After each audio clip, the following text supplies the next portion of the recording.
মা হওয়ার পর দীর্ঘ বিরতির শেষে আবারও কাজে ফিরছেন বলিউড অভিনেত্রী দীপিকা পাড়ুকোন।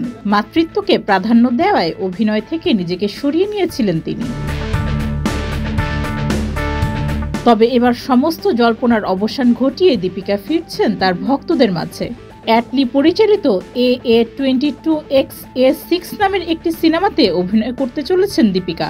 এই সিনেমায় দীপিকার বিপরীতে অভিনয় করবেন দক্ষিণী সুপারস্টার আল্লু অর্জুন।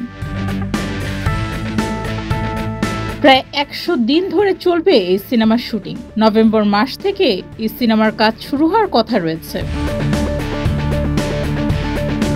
এই সিনেমায় দর্শকদের জন্য কিছু চমক নিয়ে আসছেন দীপিকা। দীপিকাকে বেশ কিছু ঝুঁকিপূর্ণ অ্যাকশন দৃশ্য অভিনয় করতে দেখা যাবে।